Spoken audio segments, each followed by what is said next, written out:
E se eu te dissesse que a história de Deus que você conhece esconde um segredo milenar? Há indícios de que Deus teve uma esposa, a deusa Ásherá. Até pouco mais de um século atrás, muitos historiadores e estudiosos bíblicos negavam a existência dessa divindade. No entanto, a descoberta dos textos ugaríticos em 1929 trouxe uma nova perspectiva. Esses textos revelaram uma mitologia rica envolvendo Ásherá e confirmaram que as múltiplas referências bíblicas a ela eram, de fato, sobre a mesma deusa. Mas quem era essa misteriosa deusa que compartilhou o trono com o próprio Deus? Por que os textos bíblicos tentaram apagar sua existência? Como essa divindade influenciou a espiritualidade israelita de formas que você jamais imaginou? As tábuas encontradas em Ugarit forneceram provas claras da existência de um panteão cananeu pré-bíblico. Nesse panteão, figuravam não apenas divindades conhecidas, como Baal e Dagon, mas também o próprio Deus supremo dos israelitas, El. Ásherá, segundo os registros, era esposa de El, e uma divindade de grande importância por si só. Se prepare, pois vamos viajar por eras antigas, entre ruínas e tabuinhas sagradas, para conhecer a história completa dessa divindade tão controversa. As raízes de Ásherá remontam a tempos muito anteriores à cultura ugarítica. Seu nome aparece em tábuas e inscrições espalhadas por regiões extensas, desde o antigo Império Hitita até a Síria, Mesopotâmia e o sudoeste da Arábia. No entanto, é em Israel que Ásherá parece ter encontrado um verdadeiro lar, ganhando um lugar especial no coração de seu povo. Ela não foi apenas uma deusa cananeia, tornou-se em muitos aspectos uma deusa israelita. A arqueologia e a própria Bíblia revelam pistas surpreendentes sobre o papel de Ásherá na antiga prática religiosa de Israel e no Templo de Jerusalém. Muitos aspectos do culto a Ásherá foram escondidos à vista de todos, mascarados por alterações feitas pelos escribas e narrativas teológicas que distorceram sua verdadeira identidade. Convidamos você a manter a mente aberta enquanto desvendamos os segredos da arqueologia do Antigo Oriente Próximo e dos textos bíblicos. Junte-se a nós nesta investigação da história de Ásherá, uma história de origens ocultas e de um legado que ecoa até hoje. Você já imaginou que uma divindade quase esquecida poderia ter influenciado tantas culturas e religiões antigas? Como uma deusa, adorada por tantas culturas diferentes, se tornou uma figura misteriosa e, em alguns casos, proibida. Por que Ásherá, uma deusa venerada ao lado de Yahweh, desapareceu dos textos sagrados ao longo do tempo? As referências mais antigas a Ásherá surgem na Mesopotâmia, onde ela é conhecida como Ashratun. Inscrições e selos cilíndricos a apresentam como a consorte de Amurru, um deus babilônico que representava o oeste e era conhecido como o Senhor da Montanha. Ásherá recebia o título de Senhora da Estepe, refletindo suas raízes nas terras dos Amoritas, mas também era associada às montanhas, assim como seu companheiro Amurru. Durante a primeira dinastia babilônica, período em que reinava Hammurabi, um amorita, registros babilônicos indicam que Ashratun era altamente venerada. Ela tinha seu próprio templo e sacerdotes em Babilônia, e muitos nomes pessoais daquela época incluíam Ashratun como elemento teofórico, ou seja, um elemento que faz referência a um deus ou divindade, incorporando-o ao nome de uma pessoa como forma de proteção ou veneração. Segundo o historiador Steve Wiggins, essa variante de nome segue a fonologia semita ocidental, evidenciando as raízes amoritas dessa deusa. A adoração de Ásherá em Babilônia persistiu até o período helenístico, quando ela passou a ser associada ocasionalmente a Ishtar e ao reino dos mortos. Embora sua história inicial em Amurru permaneça obscura, sua importância nessa região é evidenciada pelo nome do rei Abdi-Ashirta, que significa servo de Ashirta.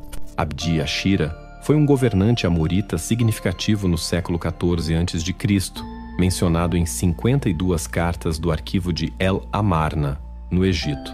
Esses registros eram correspondências diplomáticas entre o faraó egípcio e vários líderes do Oriente Próximo durante a Idade do Bronze. A presença de Ásherá na Idade do Bronze não se limitou a Amurru e a Mesopotâmia. Ela também desempenhou um papel central na mitologia hitita, especialmente no mito de Elkunirsa, encontrado em uma tábua fragmentada em Hattusa, a antiga capital do Império Hitita. Esse mito retrata uma narrativa complexa de sedução e traição envolvendo Asherah e Elkunirsa, além de contar sobre a morte e ressurreição do deus da tempestade, Baal. O nome Elkunirsa pode ter origem no termo ugarítico El-Kon-Ars, que é um título do deus supremo cananeu e significa El, criador da terra. Provavelmente, os hititas adaptaram essa história da mitologia cananeia, incorporando-a em seu próprio panteão. No sudoeste da Arábia pré-islâmica, Asherah também se tornou uma divindade relevante, conhecida como Atirat. Um dos textos antigos descreve um templo onde ela era venerada ao lado de Wad, uma divindade importante do reino de Men. Outro texto árabe a associa com Am, o deus nacional do reino de Qataban. Tanto Wad quanto Am eram deuses lunares, o que sugere a hipótese de que Asherah pudesse ser sua contraparte solar. No entanto, até o momento, faltam evidências concretas para confirmar essa teoria. Foi no Levante que Asherah realmente se estabeleceu como uma figura central. Graças às tábuas ugaríticas descobertas em Ras Shamra, conhecemos melhor seu papel na religião cananeia. Em Ugarit, ela era chamada de Atirat e reconhecida como a consorte do Deus Supremo, El. Às vezes, seu nome era registrado como Elat, que significa deusa. Asherah estava entre as divindades honradas com ofertas sacrificiais, como ovelhas, nas práticas religiosas ugaríticas. Embora El fosse considerado o criador do céu, da terra e da humanidade, Asherah desempenhava um papel vital na criação dos deuses, os 70 filhos de El. Por isso, ela recebia o título de Criadora dos Deuses. Em alguns textos, é também chamada de Senhora Atirat do Mar, destacando seu status como a deusa de Tiro, na região de Canaã. Durante a Idade do Bronze Tardia, sua imagem foi amplamente representada em selos e figuras. Na época, Canaã estava sob domínio egípcio, e essa influência se refletia em sua iconografia. Ela era frequentemente retratada segurando flores de lótus ou hastes de papiro, e seu cabelo, geralmente na altura dos ombros, lembrava o estilo da deusa egípcia Hathor. Em algumas representações, Asherah aparece de pé sobre um leão. A Asherah cananeia estava fortemente ligada à fertilidade, e suas representações muitas vezes destacavam o triângulo púbico e o símbolo da árvore da vida. Com o tempo, sua imagem evoluiu e passou a ser simbolizada por uma árvore estilizada, geralmente frutífera, ladeada por animais. A presença de criaturas se alimentando da árvore sugere uma mudança no enfoque de sua representação ao longo dos séculos. A transição de Asherah de deusa da fertilidade para símbolo de nutrição e bênçãos é notável.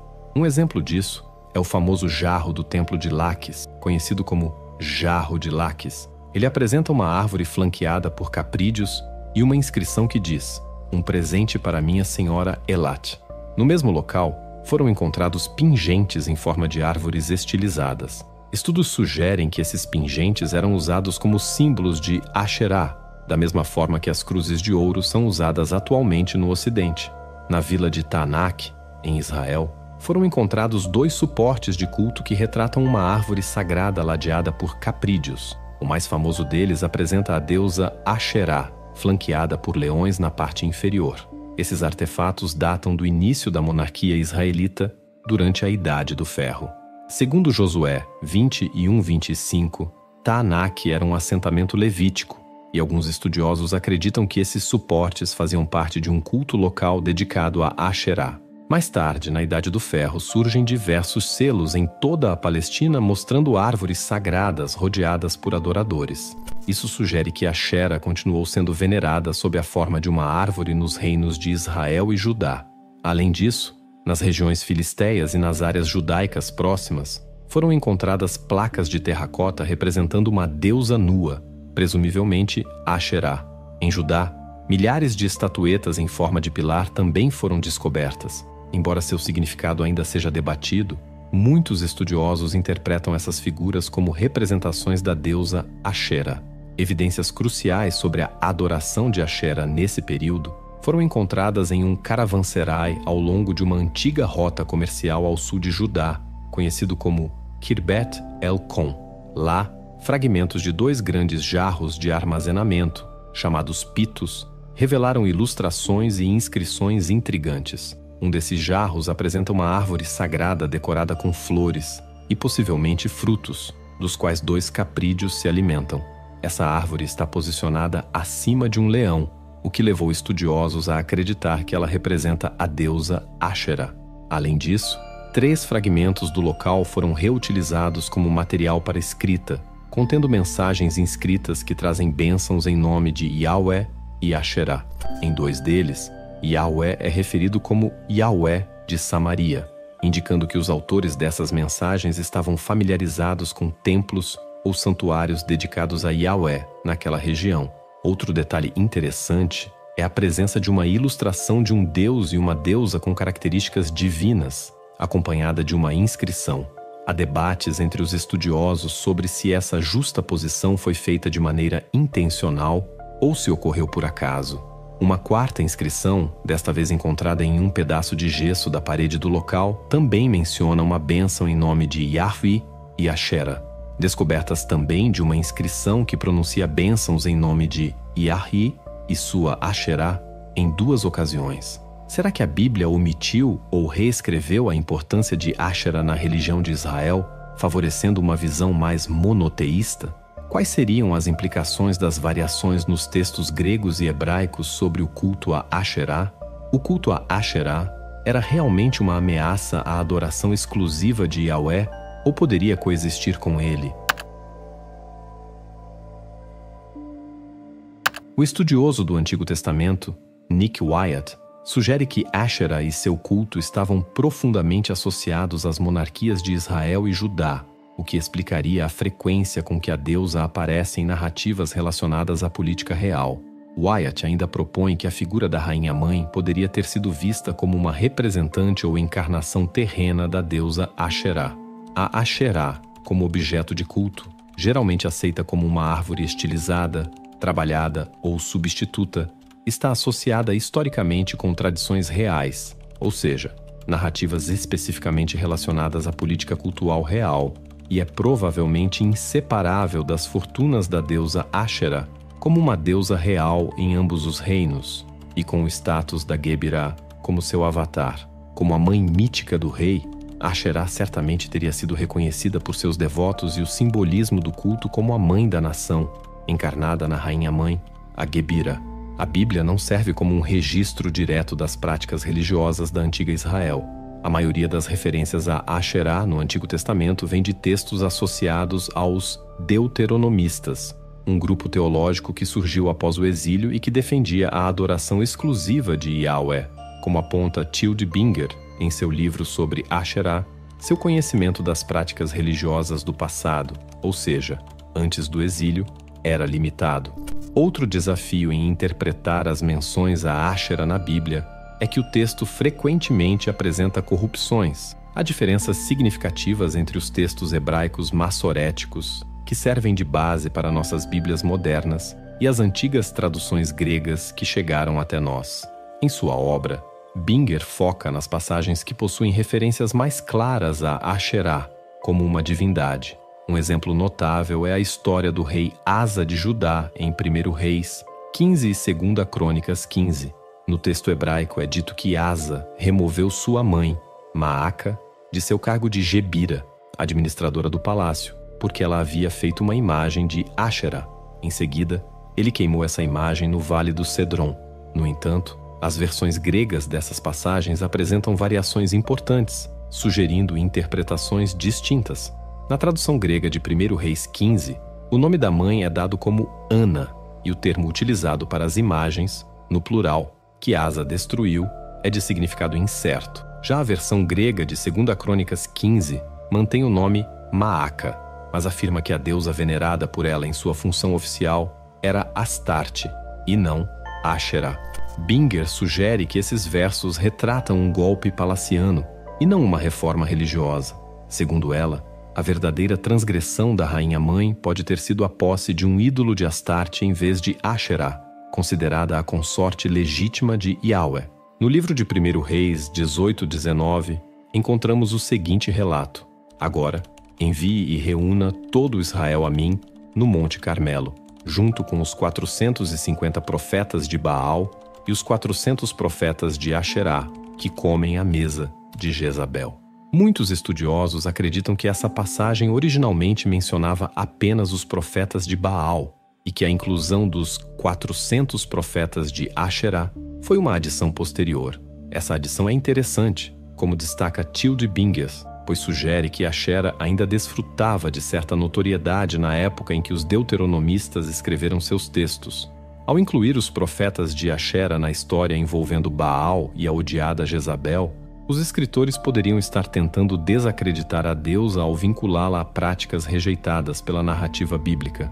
O rei Manassés de Judá é conhecido por ter instituído uma série de reformas religiosas no templo, detalhadas de maneira surpreendente nas escrituras.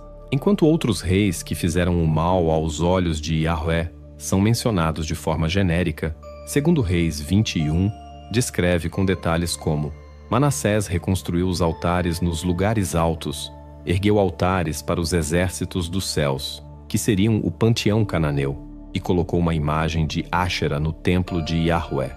O texto começa no versículo 3, com o uso de um verbo que significa retornar, um termo geralmente associado na Bíblia ao restabelecimento do culto adequado a Yahvé. Binger sugere que os autores deuteronomistas possam ter reescrito um relato originalmente favorável a Manassés, que o retratava como alguém que estava corrigindo as ações de seu pai, Ezequias, ao restaurar Asherá ao templo. Independentemente da intenção por trás da narrativa, essa passagem confirma a presença de uma imagem de Asherá no templo de Jerusalém. Manassés teve um reinado extraordinariamente longo, governando por 55 anos. Isso sugere que ele foi um líder popular e eficiente, apesar das críticas em textos bíblicos. Curiosamente, em 2 Crônicas, sua reputação é reabilitada através de uma história onde ele é capturado pelos assírios, se arrepende e acaba sendo restaurado ao trono. No entanto, esse relato não aparece em 2 Reis. Segundo o livro de 2 Reis 23, o rei Josias, neto de Manassés, implementou profundas reformas religiosas no templo e entre o povo. No versículo 4, ele ordena a remoção dos vasos dedicados a Baal, Asherá e ao exército dos céus do templo, queimando-os nos campos do Cedron. No versículo 7, conforme a tradução de Binger, lê-se: ele derrubou as casas dos Quedeshim que estavam na casa de Yahvé, onde as mulheres teciam, onde estavam as casas de Asherá.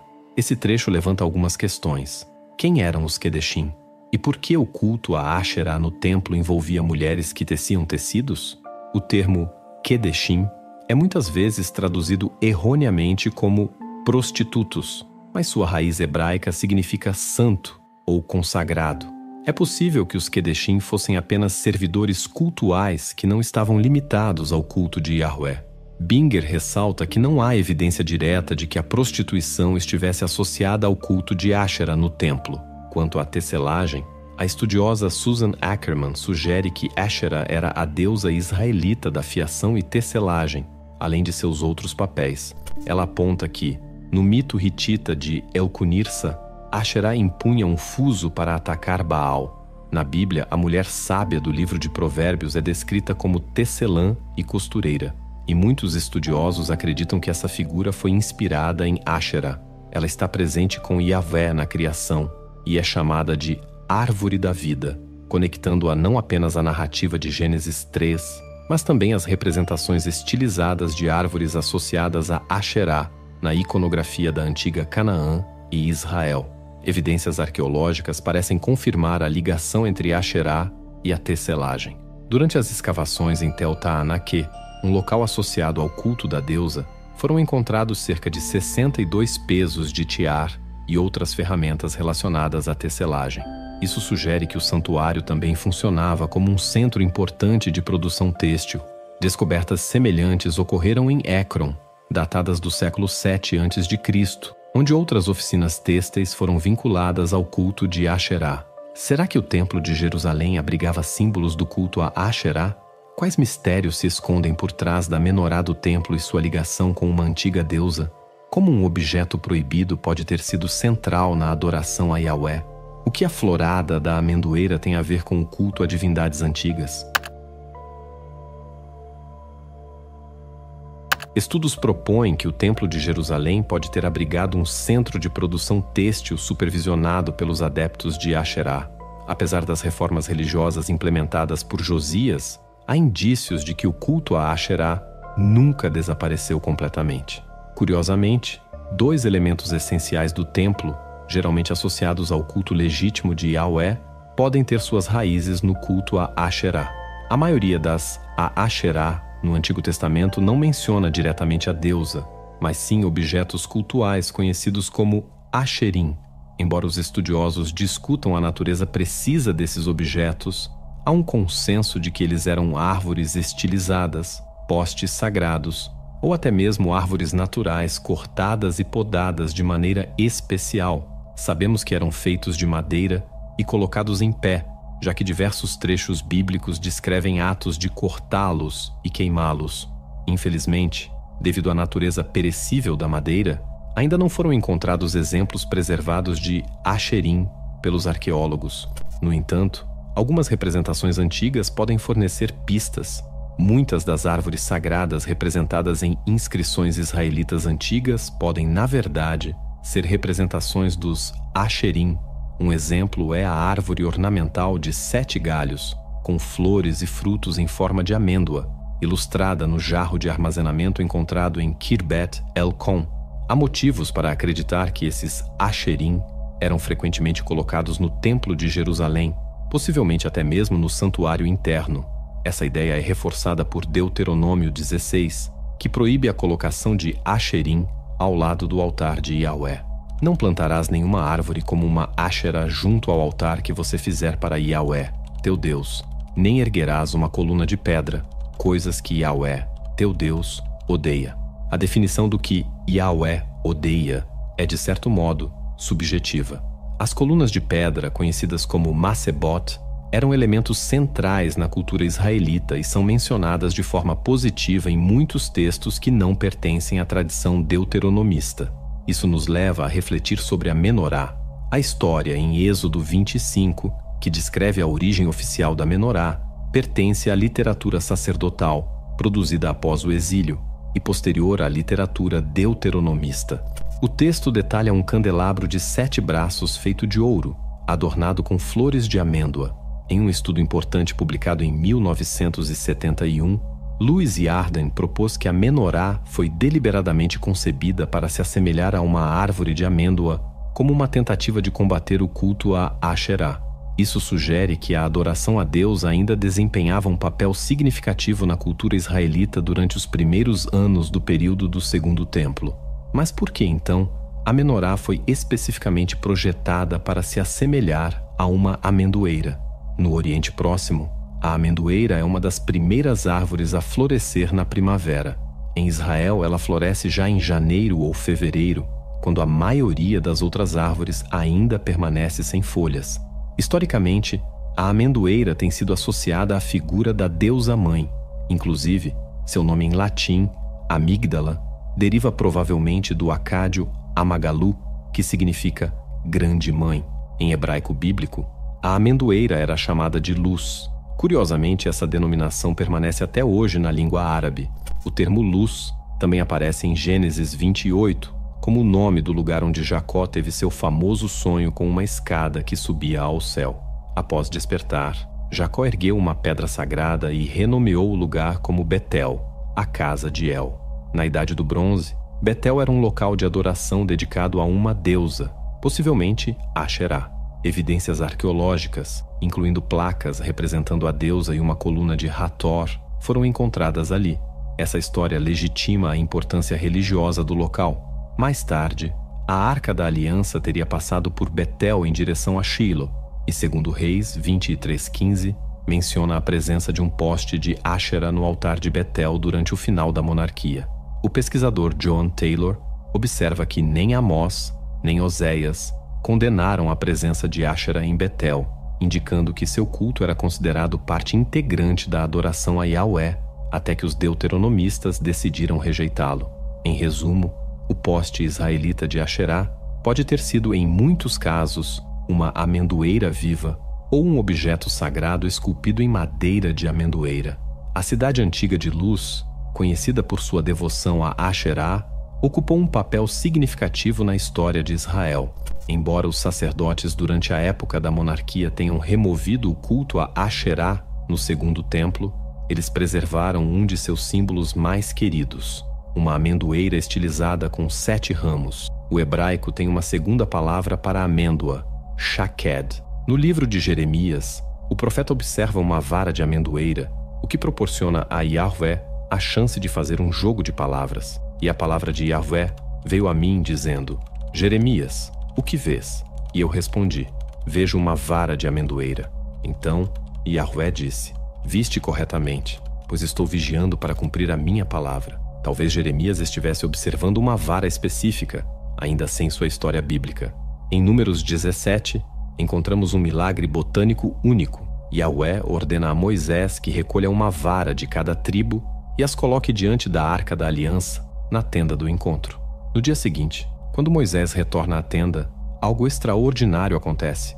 A vara de Arão havia florescido, brotando flores e produzindo amêndoas maduras. A partir daquele momento, ela deveria ser mantida diante da Arca da Aliança como um sinal para os rebeldes. Muitos estudiosos apontam que o propósito dessa narrativa é, possivelmente, fornecer uma origem para um objeto familiar aos contemporâneos daquela época. Esse objeto, possivelmente uma vara em flor, teria sido guardado no santuário do templo. O especialista em Antigo Testamento, Karel van der Toorn, ressalta que o templo desempenhava um papel crucial na devoção popular. Ele cumpria funções similares às das catedrais medievais, permitia aos fiéis trazerem ofertas votivas e abrigava diversos artefatos comemorativos de eventos milagrosos. No caso da vara de Arão, a história de Números 17 faria pouco sentido, a menos que os leitores já tivessem visitado o templo e conhecido o objeto a que se referia. Van der Toorn destaca que, no antigo Israel, varas tinham um duplo significado. Representavam autoridade e autenticavam a identidade de seu portador. Com base nisso, ele propõe um cenário intrigante. No período pré-exílico, o Templo de Jerusalém possuía uma vara sagrada, esculpida na forma de um ramo de amendoeira em flor. Este bastão, provavelmente longo, exibia ornamentos em forma de flores de amêndoa, terminando com um botão que lembrava um cacho de folhas da árvore. Ninguém sabia exatamente há quanto tempo ele estava ali. Em uma época em que a origem da vara de amêndoa no templo era desconhecida, o autor de Números 17, 1, lançou a ideia de que essa era, na verdade, a vara de Arão, transformada milagrosamente da noite para o dia. Essa identificação foi influenciada pela vara ou cetro que o sacerdote em serviço normalmente carregava. Com essa interpretação, a vara presente no templo passou a ser vista como símbolo dos privilégios sagrados concedidos à elite sacerdotal. Consequentemente, o simples cetro usado pelos serventes no santuário ganhou um novo significado. A partir desse momento, a vara do sacerdote foi associada à de Arão, assim como os sacerdotes serventes traçavam sua linhagem até os descendentes de Arão. Além disso, Van der Toorn sugere que essa vara sagrada no templo era uma árvore estilizada, semelhante aos desenhos encontrados em Khirbet el-Qom. É possível que essa imagem representasse a própria Asherá, erguida pelo rei Acabe em Samaria e ainda presente no templo samaritano no período em que a ilustração foi feita. Van der Toorn observa que, nas inscrições de Khirbet el-Qom e Khirbet Beit Lei, Asherá é invocada para conceder bênçãos, utilizando uma linguagem idêntica à das bênçãos aarônicas encontradas no livro de Números. Na antiga religião israelita, um dos papéis de Asherá era servir como intermediária das bênçãos de Yahweh.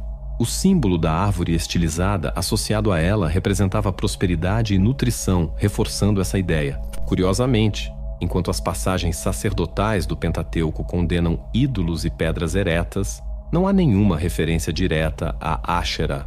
Da mesma forma, Ezequiel, uma figura profundamente ligada ao sacerdócio e à literatura sacerdotal, critica os lugares altos e altares, mas jamais menciona os Asherim.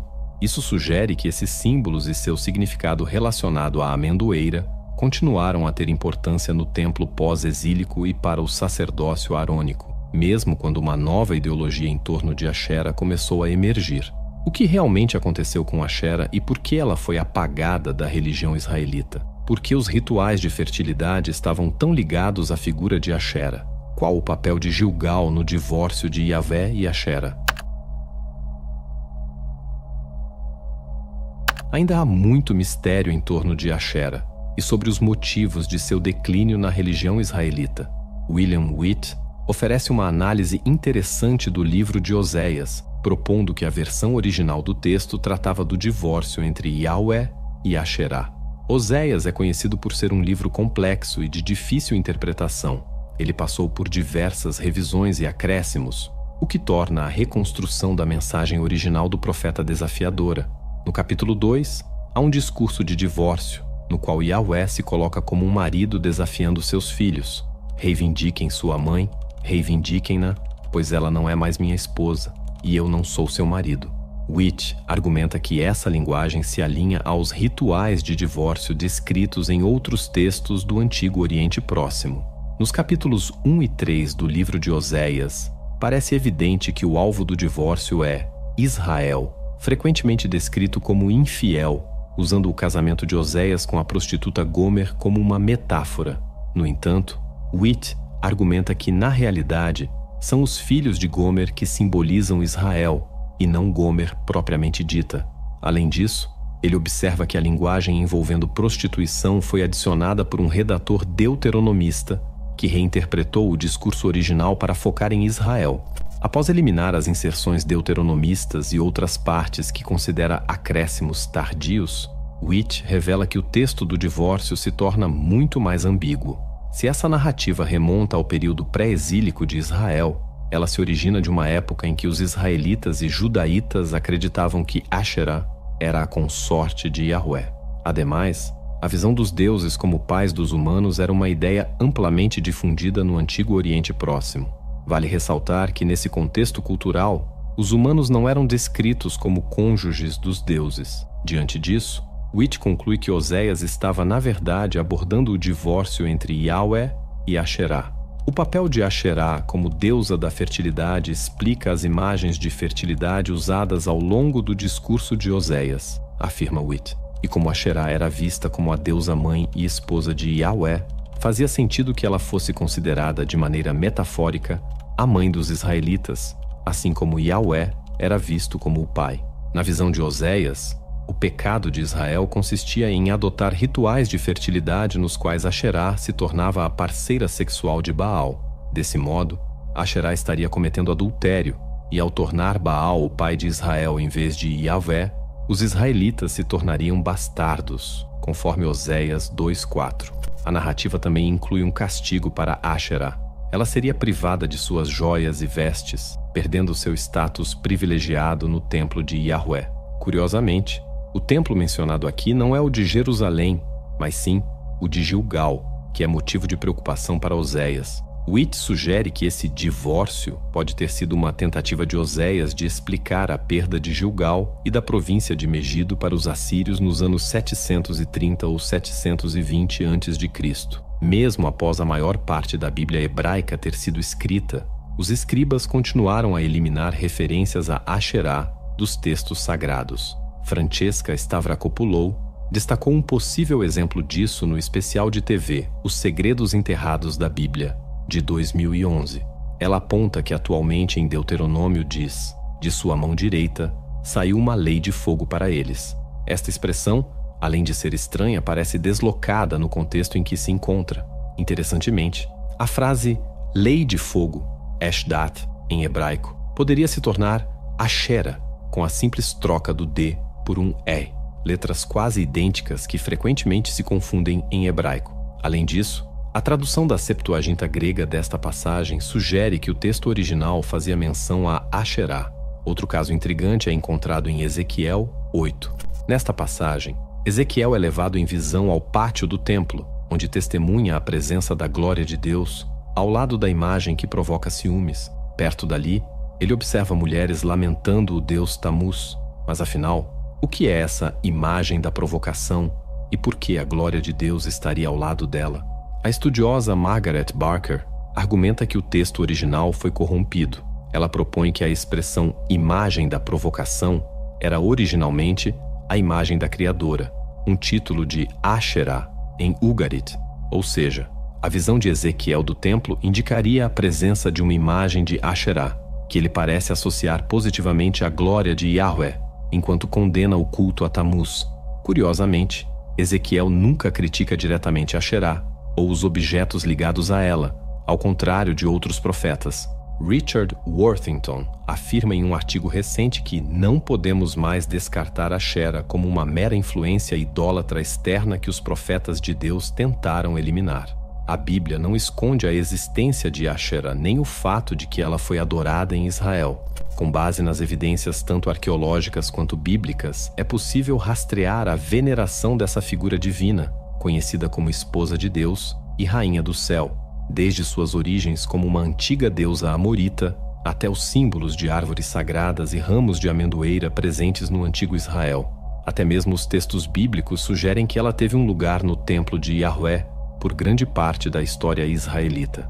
Após o exílio e a construção de um novo templo, observa-se uma tensão na forma como o estabelecimento religioso tratava os símbolos associados a Asherá. Enquanto se esforçavam para adaptar esses símbolos a uma teologia centrada na adoração exclusiva a Yahweh, novas narrativas de origem foram criadas para dar a eles um significado mais alinhado com essa visão religiosa. Curiosamente, essa simbologia persiste mesmo no cristianismo primitivo. A amêndoa passou a representar a pureza da Virgem Maria, e Cristo, em muitas representações artísticas, era envolto em uma auréola em forma de amêndoa, sugerindo uma continuidade sutil desse antigo símbolo. Agora, você gostaria de saber minha opinião sobre algum assunto específico para ser abordado aqui no canal? Quais mistérios, conhecimentos ancestrais ou práticas transformadoras você deseja que explorássemos? Compartilhe suas sugestões nos comentários abaixo e nos ajude a traçar o caminho que seguiremos juntos. Talvez a sua ideia nos leve a descobertas incríveis e a novos horizontes de compreensão. Se você chegou até aqui, saiba que agora faz parte de uma jornada muito especial. Você e eu acabamos de atravessar um vasto deserto do conhecimento, explorando ruínas antigas e decifrando escritos há muito esquecidos. Cada minuto deste vídeo foi como desenterrar um fragmento da verdade, revelando pouco a pouco a história de Asherá, a deusa cuja presença foi encoberta pelas areias do tempo e da história oficial. Mas você não se contentou com o que era apresentado na superfície. E é por isso que estamos aqui agora, juntos, refletindo sobre tudo que desvendamos. E é exatamente essa sede por conhecimento que nos leva ao próximo passo: transformar essa compreensão em poder real. Com o sucesso transformador do e-book A Arte do Pensamento Positivo, é hora de elevar sua mente a um novo patamar. Então, se você quer realmente mudar o rumo da sua vida, eu te convido a conhecer o Playbook, O Poder da Mente Superior. Com ele, você vai aprender técnicas que a igreja e sociedades secretas esconderam por séculos. O que você faria se pudesse controlar o seu destino? Além disso, você ainda recebe um áudio secreto de ativação do terceiro olho e o guia prático de manifestação divina totalmente de graça. Clique no primeiro link fixado e dê o primeiro passo para criar a realidade dos seus sonhos. Te vejo do outro lado. Neste momento, peço que imagine-se como um verdadeiro arqueólogo. Você encontrou um templo enterrado, um local que carrega mistérios profundos e enigmas a serem resolvidos. A poeira cobre as pedras e em cada pincelada cuidadosa, você revela um pouco mais da verdade. A história que contamos sobre Asherá é exatamente isso. Um templo do conhecimento que quase foi esquecido, mas que agora, graças à sua curiosidade e sede de explorar o desconhecido, começa a emergir novamente. O fato de você ter assistido até o final mostra que você tem essa mente aberta, essa coragem para explorar o que é desconhecido e muitas vezes contestado. Aliás, se você sente que essa busca pelo conhecimento e pela verdade ressoa com você, convido a se juntar definitivamente à nossa jornada. Ao se inscrever no canal, é como se você estivesse pegando em suas mãos aquela pá do arqueólogo, pronto para desvendar mais histórias e mistérios enterrados pelo tempo. Deixe também seu like neste vídeo. Ele é como um feixe de luz que ilumina essas descobertas, fazendo com que mais buscadores como você possam encontrá-las. E os comentários? Os comentários são os fragmentos que juntos formam o mosaico dessa história. Compartilhe suas reflexões e impressões. pois é através desse diálogo que mantemos viva a chama da curiosidade e da descoberta. Pensando bem, quantas vezes você já parou para questionar as narrativas que nos foram entregues como verdade absoluta? A história de Asherah é um lembrete de que sempre há mais por trás das versões oficiais que nos são apresentadas. E hoje, você não foi apenas um espectador, mas um verdadeiro explorador, disposto a seguir pelos caminhos incertos da arqueologia, da mitologia, da história e da espiritualidade. E isso é raro, acredite. Agora que você conhece um pouco mais sobre a presença dessa deusa esquecida e como sua história foi modificada e silenciada ao longo do tempo, você está mais preparado para ver o mundo com um olhar diferente, mais crítico e questionador. E não é disso que precisamos hoje? Pessoas que não se contentam apenas com o que é colocado diante de seus olhos, mas que desejam ir além, descobrir novas camadas de significado e reconstruir narrativas ocultas? É por isso que você, que ficou conosco até agora, é parte fundamental dessa investigação que vai muito além deste vídeo. Então eu gostaria de expressar a minha gratidão profunda. Você não está apenas assistindo a um vídeo, você está ajudando a reconstruir uma parte da história que foi deliberadamente escondida. A sua dedicação em seguir conosco até aqui é um ato de resistência contra o apagamento do passado. E isso tem um valor incalculável. É como se, juntos, estivéssemos levantando mais uma pedra desse templo, devolvendo à luz aquilo que foi coberto pelas sombras. E antes de ir, não perca esses 2 vídeos que selecionei especialmente para você. Eles estão repletos de conhecimentos profundos e descobertas fascinantes que você vai adorar. Clique em um deles e continue sua jornada de autoconhecimento e busca pela sabedoria com os conteúdos incríveis que o nosso canal tem a oferecer.